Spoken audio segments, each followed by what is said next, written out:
Terima kasih sudah mampir di channel Cerita Misteri. Jangan lupa, like, komen, share, subscribe, dan tekan tombol loncengnya, biar tidak ketinggalan video terbaru, dari channel Cerita Misteri. Cerita Misteri, Arwah Penunggu Pohon Besar. Namaku Guntur. Aku baru saja lulus kuliah. Ternyata gelar tidak menjadikanku apa-apa. Lulusan dengan gelar teknik sepertiku sekarang susah untuk mencari pekerjaan. Akhirnya aku mencoba melamar ke sebuah rumah makan. Rumah makan ini terbilang besar dan ramai. Bahkan hingga malam hari. Karena cukup jauh dari rumah, aku disarankan oleh pemilik resto untuk ngekos. Dan kostanku sekarang ada di belakang resto itu. Karena masih baru, aku ditempatkan di shift malam setiap harinya sambil mengurus dapur. Cukup lelah. Namun ini sudah menjadi kewajibanku sebagai karyawan baru dan gajinya pun lumayan. Jadinya aku semangat untuk bekerja. Bagian belakang resto ini adalah dapur, sebuah taman kecil dan satu pohon yang sangat besar. Aku tidak tahu apa nama pohon itu. Namun pohon itu terlihat sangat mengerikan. Bahkan ketika setiap malam aku pulang di jalan gang menuju kostanku itu, pohon itu terlihat sangat jelas. Dan setiap aku pulang malam hari tidak pernah ada orang yang lewat. Entah perasaanku saja atau memang aku benar. Setiap kali melewati pohon itu aku jadi merasa tidak enak perasaan. Dari kostan dan kamarku yang berada di lantai 2, ketika aku membuka jendela, aku bisa melihat pohon itu. Namun aku tidak pernah berpikiran macam-macam. Suatu hari, ketika aku akan membuang kuah sup ke belakang selokan, tidak sengaja aku tersandung sesuatu hingga akhirnya kuah tersebut tumpah di pohon besar itu. Karena terlanjur sudah terbuang aku kembali ke dapur. Karena cucianku masih menumpuk saat itu. Aku lanjut mengerjakan pekerjaanku dan teman-temanku pamit untuk pulang duluan. Karena pekerjaanku belum selesai. Terpaksa aku pulang agak larut. Ketika aku sedang mencuci piring, tiba-tiba saja aku mendengar seperti suara tangisan seorang perempuan. Aku terdiam sejenak melirik kiri dan kananku yang jelas-jelas tidak ada siapa-siapa.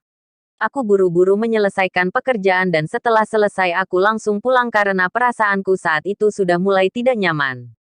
Ketika aku melewati gang, perasaan takut tiba-tiba muncul dan jantungku berdegup. Aku sadar sepertinya ada yang terus memperhatikanku dari arah pohon itu. Namun aku tidak berani melihatnya karena merasa takut. Aku hanya berjalan menunduk menuju kostanku. Aku mempercepat langkahku sampai angin dingin tiba-tiba saja berhembus di pundak ketika aku melewati pohon itu. Lalu aku pun memutuskan untuk berlari. Sampailah aku di kostan. Aku mencoba bersikap seperti biasa karena suasana kostan membuatku cukup nyaman. Namun karena sudah malam, semua teman-temanku di kostan sudah pada tidur. Aku menuju kamar mandi yang letaknya di ujung lorong sebelah kiri kamarku. Aku coba membuka pintunya. Baru saja aku membuka sedikit. Tiba-tiba, !2. Aku tutup kembali pintu itu. Aku coba membukanya lagi. Astaga! Suara wanita tertawa kecil terdengar tiap kali aku membuka dan menutup pintu. Karena penasaran akhirnya aku membuka lebar pintu. Tetapi tidak ada siapapun di sana. Aku pun lari kembali ke kamarku karena panik.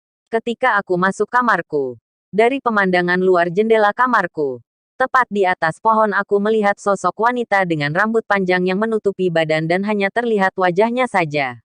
Aku tidak tahu harus bagaimana. Aku pun berlari turun ke bawah lalu mengetuk pintu kamar temanku dan malam itu pun terjadi kehebohan di kostan. Sampai akhirnya aku ditenangkan oleh Bapak Kos.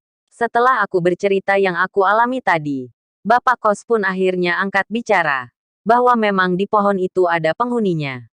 Dulu pernah ada seorang wanita yang dijamahi lalu dibunuh oleh pacarnya sendiri dan juga teman-temannya. Keluarga dari pihak wanita itu tidak terima. Dan katanya, pacar dari wanita itu pun dibunuh. Konon wanita itu dibunuh di pohon itu dan arwahnya masih gentayangan sampai sekarang untuk membalas dendam pada teman-temannya yang lain. Mungkin karena ulahku kemarin yang membuang kuah sup pada pohon itu. Akhirnya penunggu pohon itu marah dan kemudian mengganggu. Terima kasih sudah mampir di channel Cerita Misteri.